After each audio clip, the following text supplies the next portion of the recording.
Welcome, welcome, welcome to On Fire to Inspire. I'm your host, Aaliyah the Purpose Midwife. I want to thank you so much for joining us this beautiful, beautiful Tuesday evening. Welcome to Black History Month, y'all. I want y'all to do me a favor. Hit that share button so that we can get our friends on to learn about our rich Black History Month. We're going to learn about different facts. We're going to learn about so much over the next 2 weeks. Tonight, I have my big sisters that's coming on and sharing with us. But before we get started, I want to thank Mom Biz Boss, one of our sponsors, multiple operational managers, y'all. If you are an aspiring entrepreneur or you are an entrepreneur and you are a mom, multiple operational manager, you want to connect with these ladies, Mom Biz, B-I-Z, Boss, BOSS.org. Check them out. Then also, if you don't have any of my books, check out my link tree. I'm going to put all the links in the on the page. Now, here we go. Y'all ready? We're gonna get started. So our first, our first guest is going to be one of my big sisters. Y'all, I got all three of my big sisters tonight, and so we have Cornelia. She's gonna be our first guest, and she's going to share some of our vast history of Black History Month. Welcome back to On Fire to Inspire. How you doing, big sis? Hello, I am doing okay, and what an honor. Thank you so much for asking me to participate in this. This means so much to me because a lot of people would say, what is she doing here? Why did you ask her to come? You are very brave. Let me tell you, first of all, I think Black history should be everybody's history. It is important for all of us to know the amazing contributions that African Americans have made all over the world. One of the things that, for those who don't know me, my husband is African American. His family took me in when I came over as an immigrant at 19 years old. Yes, I am a original immigrant, and I am here loving this country. I am about diversity and inclusion all the way and forever. And one of the things that I began to learn, because no one taught me that in Germany where I grew up, I didn't really know anything about African American history. And I ended up getting married to a man from Tuskegee, Alabama. Now, you know, Tuskegee, Alabama is rich in history. And one of the people that I want to begin with, but I'm so glad we talked about this earlier, there are several people in this presentation I'm doing right now. But it was so impressive to me when I found out that my father-in-law was one of the first people in Tuskegee that got a pilot's license. He was not a Tuskegee airman, but he had a private pilot's license. Now, having grown up in Germany, I didn't realize how big of a deal that was. It was a big deal, but that was huge. So I want to talk about a couple of people in Tuskegee. We all know, if you never watched the movie, watch the Red Tails and read the Tuskegee Airmen, you know, they are all over the place. But where did all of this come from? There is a person that's called Charles Alfred Chief Anderson, and he is recognized as the father of Black aviation and was the pivotal first Black flight instructor at Tuskegee, Alabama. Now, you see, it was because of him and his tenacity that the Tuskegee Airmen were able to do all the things that they were doing. Now, he was hired in the 1940s to lead the Tuskegee Institute program, and he trained the first Black military pilots, the Tuskegee Airmen, and then flew with First Lady Eleanor Roosevelt in 1941, boosting support for the program. That was huge, too. Let me tell you, for her to be with him again, I did not realize when I heard the stories and interacted with everyone how actually amazing and huge that was. So there were a couple of other people that I would love to mention.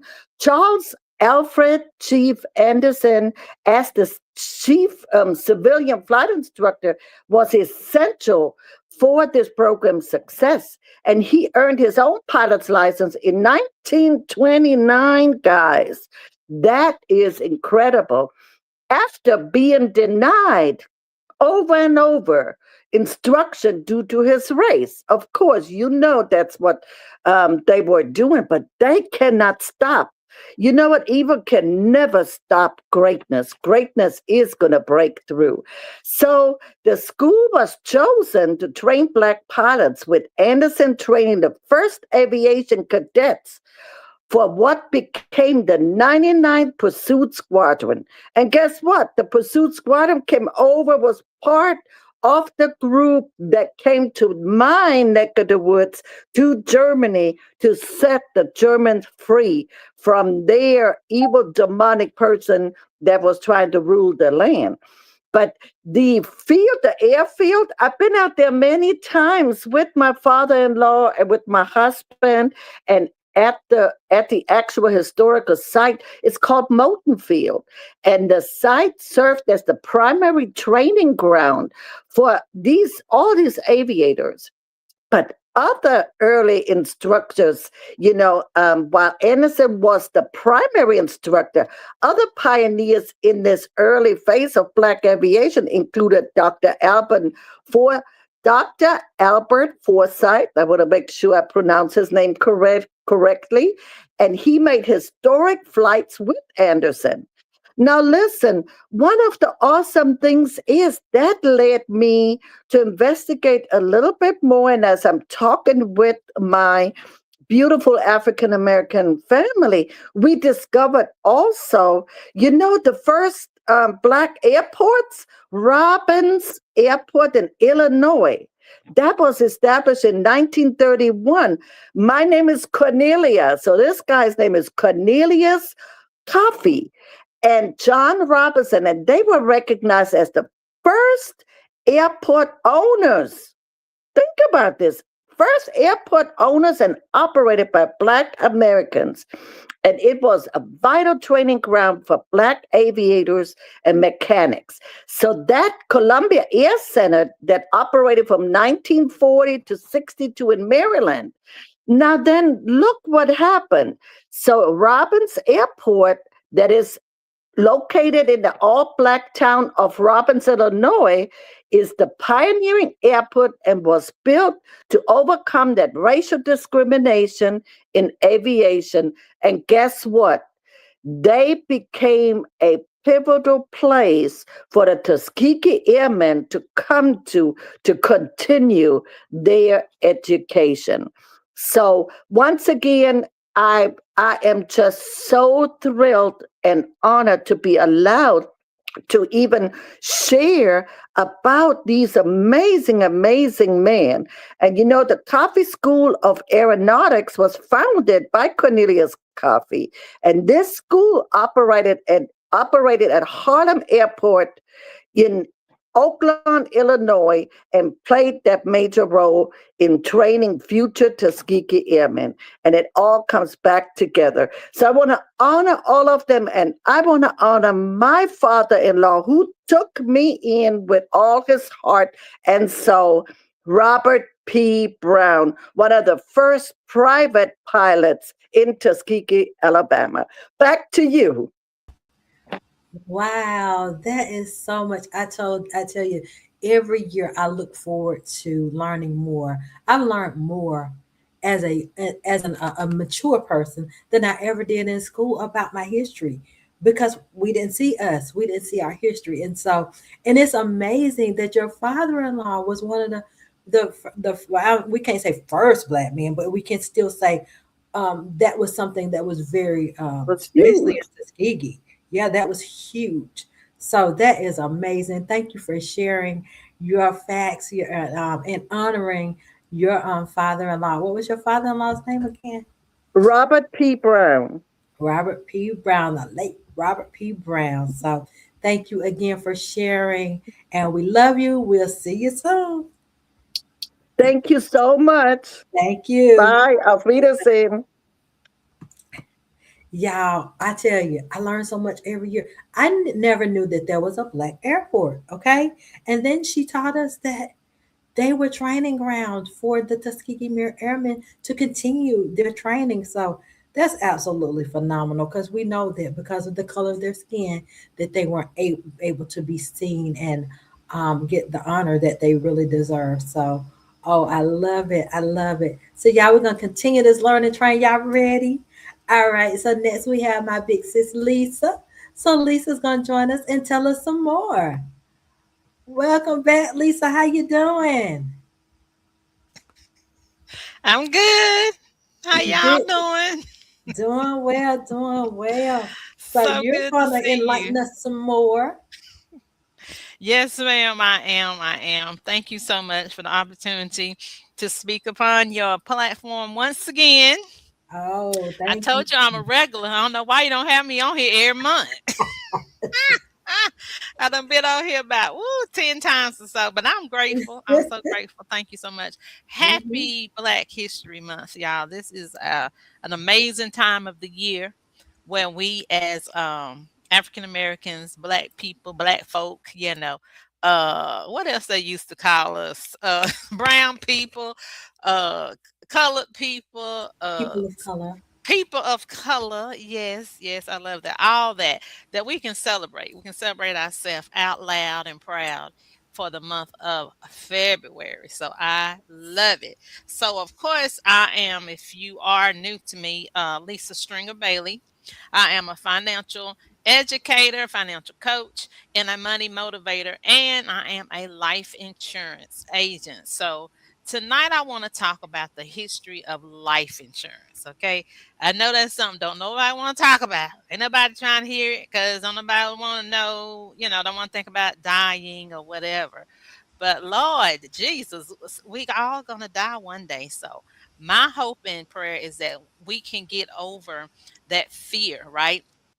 And go ahead and take care of that the way we should, because if you knew the history of it, if you knew the fight that our ancestors had to go through just to be able to get life insurance, then hopefully, this little information I'm going to share with you tonight will help change your mind about life insurance. Now, did you know? So this is a little known, probably unknown fact that the African Insurance Company was the first African American owned insurance company in the United States. It was founded in Philadelphia, Pennsylvania in 1810 by a few gentlemen, Joseph Randolph, William Coleman, and Cyrus Porter. It sought to capitalize on the rapidly growing free African American community and was built on the model of the nonprofit organization Free African Society. The establishment of an insurance company by African Americans was a natural progression from beneficial organizations like Free African Society, which had emerged just after the American Revolution. Unfortunately, though, the African Insurance Company closed its doors in 1813. While the company was short lived, though, the early model it provided would eventually be adopted by many successful post Civil War era Black owned insurance companies, including North Carolina Mutual Life, Atlanta Life Insurance Company, and the Booker T. Washington Insurance Company and Golden State Mutual Life Insurance Company. So, as you see, we have had several insurance companies over the years that was established to, you know, make as another equilibrium to make us equal with our counterparts. I do want to go on, and I'm reading this article down here. Let's see where it goes into some more detail, but I'm having to skip a few pages because some of this is irrelevant. But It wasn't until 1883 the Supreme Court ruled that discrimination in life insurance was unconstitutional, and that one large insurance company known as the Industrial Life Insurance Company policy, it created this policy that a coverage that cost only a few cents and paid for burial costs of the deceased. The low cost made these policies accessible to all people, regardless of race, economic standing, and the company was able to turn a profit on huge volumes of policies sold. So one of the first policies that African Americans had access to was the what now we call the final expense policy, that was just for, burial purposes and things like that. But as you'll learn over the years, we was included in some of the other type of insurance companies that would give us more of a benefit and would be used for passing down to beneficiaries some of the things that I talk about now.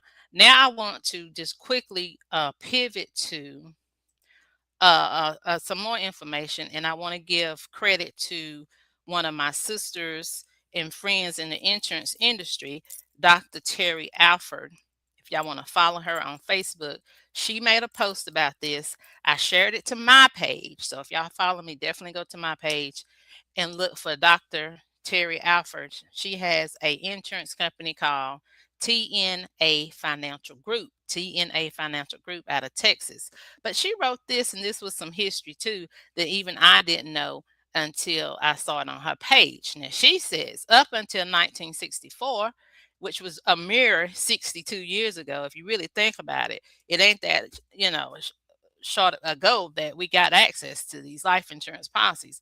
Insurance companies approved customers with a black rating and a white rating. Okay, that this just is, even after things in past, we were still not equal. We still being rated as black and as white, right?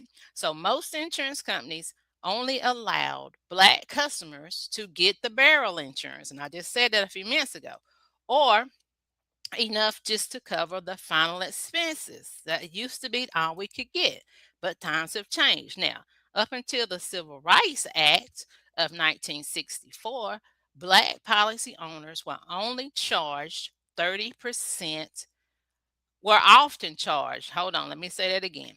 Up until the Civil Rights Act of 1964, black policy owners, that's us black people that did have a policy, we were charged 30% higher premiums and only received two-thirds of the coverage value. See how unequal that is for the same price as a white customer, okay? So, but this ended in 1964, but it started in 1881 with Prudential's statistician who had the audacity to use math in effort to prove genetic inferiority of the black race. Okay, again, just saying that because we were black, we were inferior, so therefore we couldn't get the full benefit of a life insurance policy, but yet we was paying 30% more, which made them richer. Okay, as we have seen in our history, how our efforts, our work, our money has made others richer, right?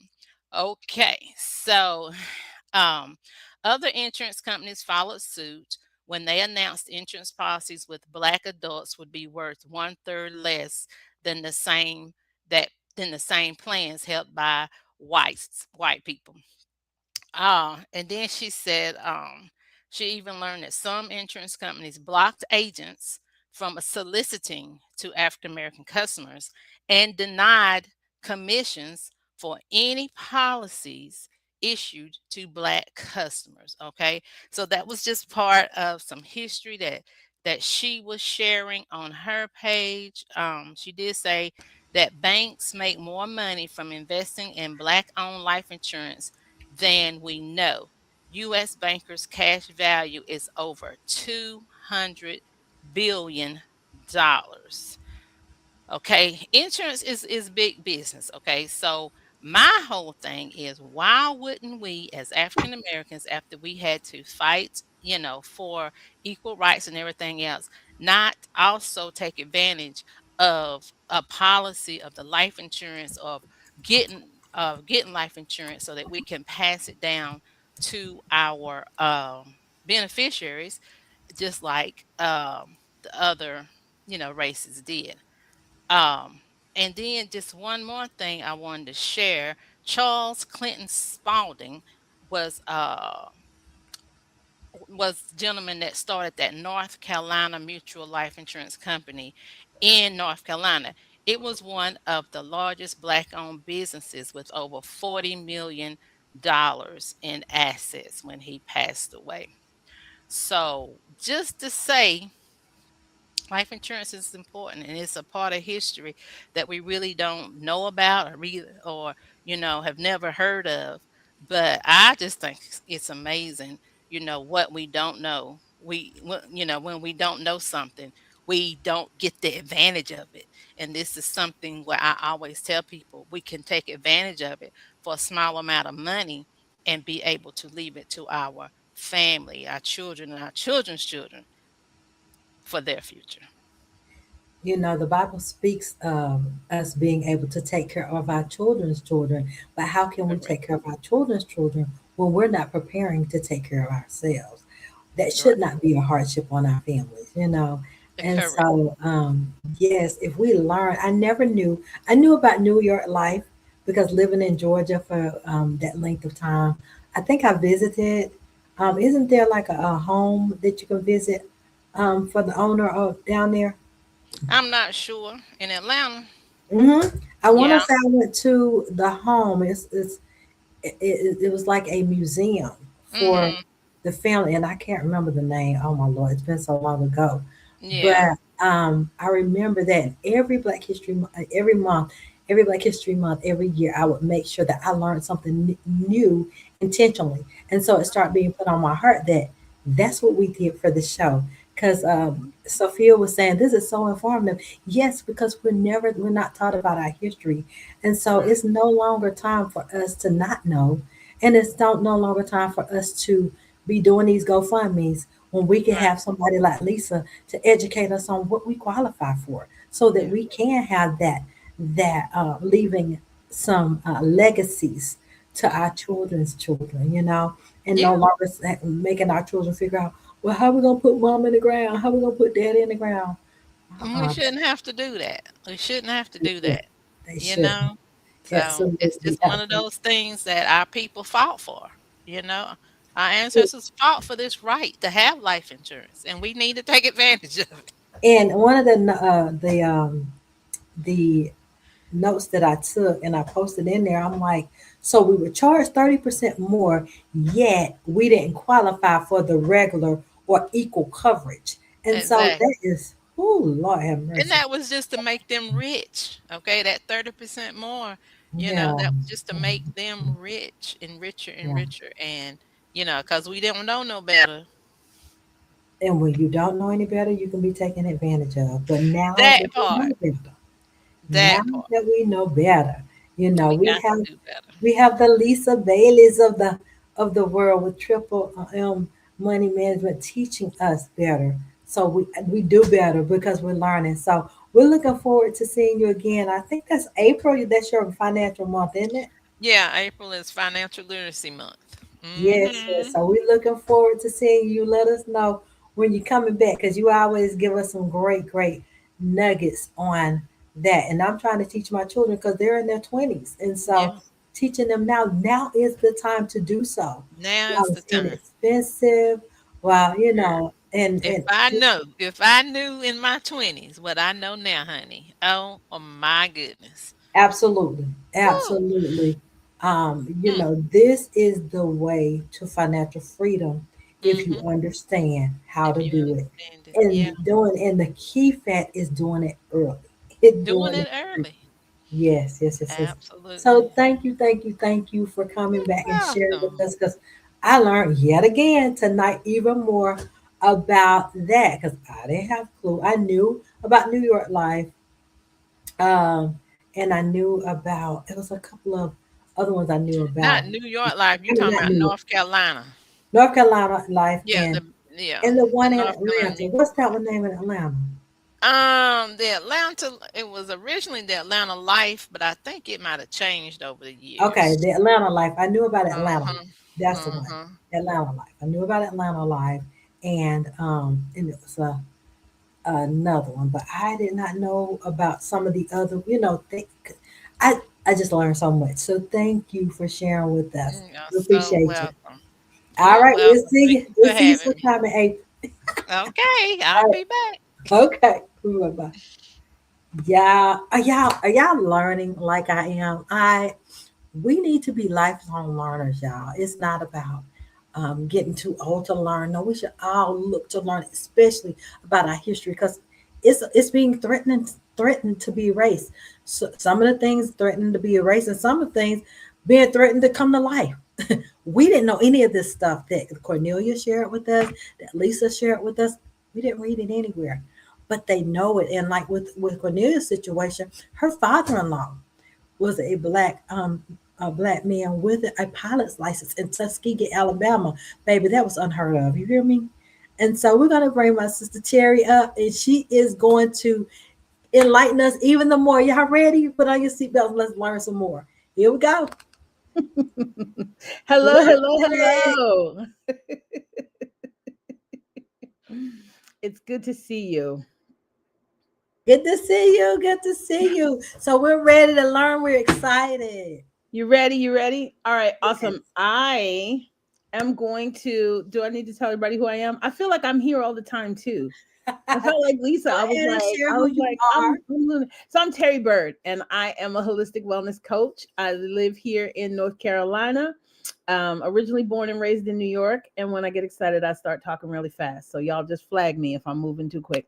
Um, but I'm so excited! What amazing information we're finding, and I love that you're doing this show in this way and dedicating it to our history and learning more about our people. Thank you so much. It was so great to hear from each one of the previous speakers. And so, for those of you who know me and those of you who don't, essential oils are my favorite thing in the whole wide world. I use them as my medicine. I take care of my family with them. And so, I want to talk to you about Alice Augusta Boyle. Who is that, you might ask? Well, Miss Boyle was born in 1892 in Seattle, Washington, and she was actually raised by a family of professional photographers. So she discovered chemistry as a little girl in her grandfather's darkroom. And she graduated with a pharmaceutical chemistry degree and a degree in the science of pharmacy from University of Washington. She was the first African American to graduate from the University of Hawaii. After she left the University of Washington, she moved to Hawaii. And at 23, she became the first Black professor and first female chemistry professor. So she was just breaking barriers, cracking that glass ceiling long before any of us knew how to do it, right? And so she began in her work. She was a professor by day, and at night, she was working on various treatments for things. And she discovered a treatment for something known commonly as leprosy. It's also called Hansen's disease.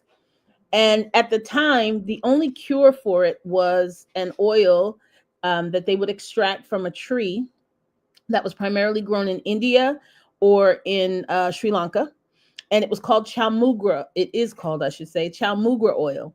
But it was really hard to take. People would try it in many forms. Topically, it didn't really, they'd rub it on the skin. It didn't really do much. They tried to inject it. And when they would inject it, it would create rows and rows of really painful, horrible boils. And then sometimes they would try to ingest it. They would try to drink it, but that would make people so nauseous that they would immediately throw it up, couldn't keep it down. And so Alice worked with medicinal plants. She had started working with things like kava root, And so by day, like I said, she taught chemistry. She was a professor, but at night she went to work on the cure. And after about a year, she cracked the code. She developed a way to freeze the fatty acids in the oil, and they're known as ethyl ester compounds for my science heads in the building. This allowed the medicinal properties of the chamugra oil to stay and be beneficial, but it now was water soluble, which meant it could pass into the human bloodstream, be ingested, and have an effect. And so she started to help thousands of people who had been, and I don't know if you know anything about leprosy in those days, they would ship you off to a colony. They had to separate you from the people you lost. You left your family, you left everybody. You were shunned by society, because it was an incurable disease and everyone was terrified of it. And so she helped thousands to heal and recover.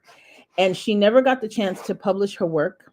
Suddenly, she fell very ill, and she had to travel back home to Seattle to be with her family. She died at 24 years of age.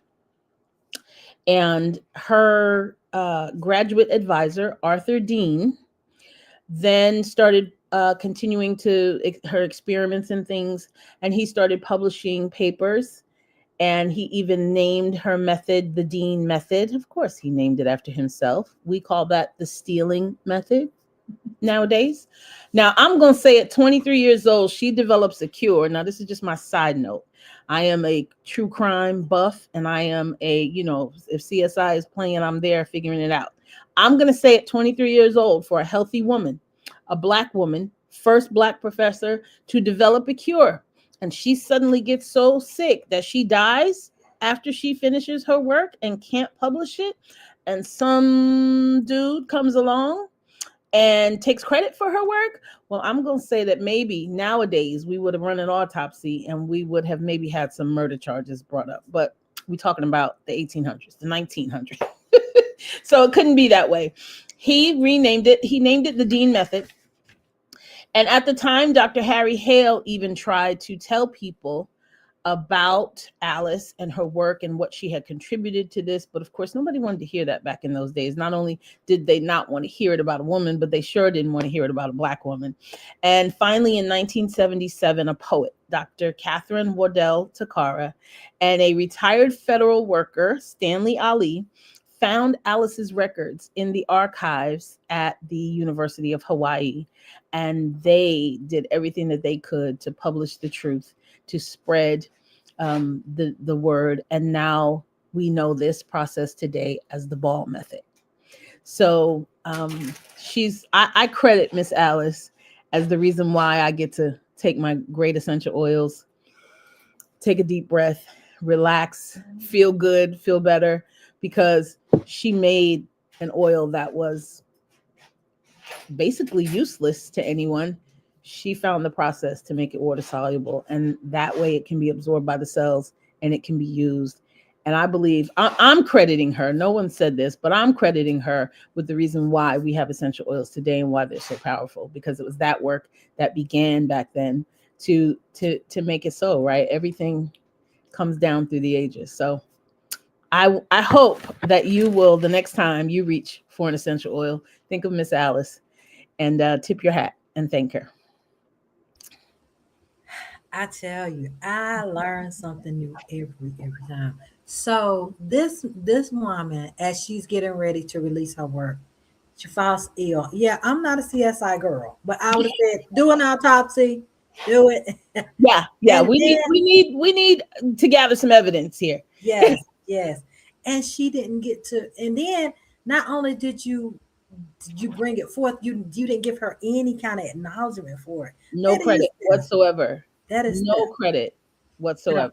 But I'm glad the other doctor was able to go back and get it and bring forth the truth. So y'all are learning. I hope you learned so much tonight. You all brought it. I wasn't surprised, because you do.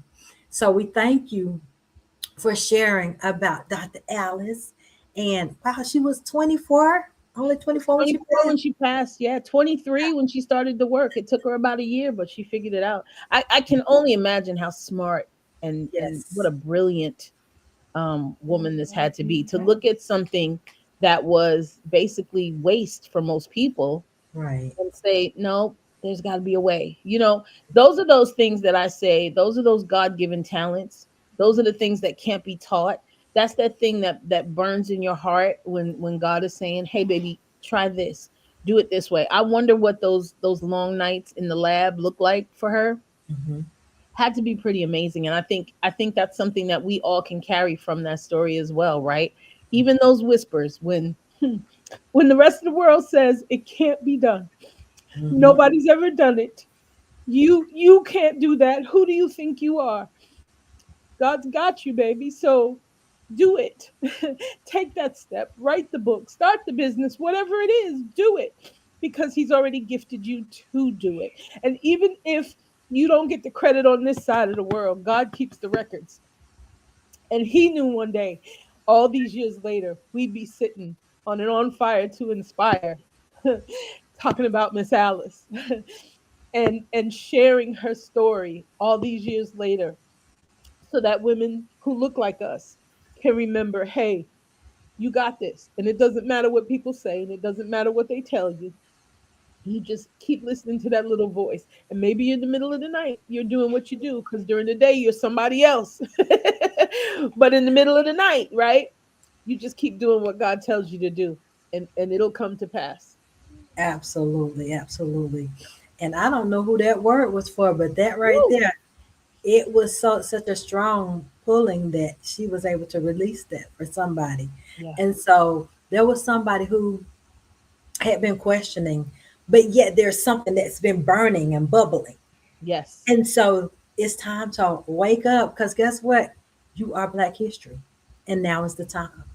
And so I'm excited about the testimonies of what's being birthed as we continue to learn and glean of more of our rich and vast history. So, y'all, thank you, Terry, for sharing Thank with us. We you. appreciate you. Y'all, we will be back. Same time, same place next week. We have some more of my sisters and we may have a couple of my brothers. I don't know, but I know some of my sisters have committed to it. They're going to come and teach us some more about Black history. And so this week was little known facts. And so, as you learn, you're learning about the people who did this, right? So next week, we'll learn about more people. Little known, I can't even remember how Holy Spirit gave it to me to title it. But basically, it's the people you didn't know that you needed to know, right? So, oh, here it is. Behind the movement, Black History's Quiet Giants. These are the quiet giants that we learned about tonight. Dr. Alice and some of the many, many others. But we're going to learn about some more quiet giants that we never heard about, that were not put in the books for us to learn about. But we're going to learn them next week. So y'all come on back. Same time, same place next week. Right here on Fire to Inspire. We are on Facebook and on the On Fire to Inspire network. Y'all, please go over to our YouTube page. Go subscribe and like. And tell me something after we end the show. Tell me something you learned. Tell me something that you were proud to have learned about in your rich history tonight.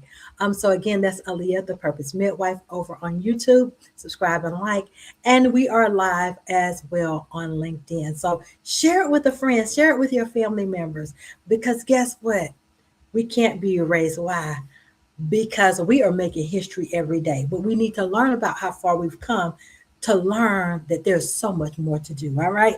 I love y'all. We'll see y'all same place, same time next week. Blessings to you and bye bye for now.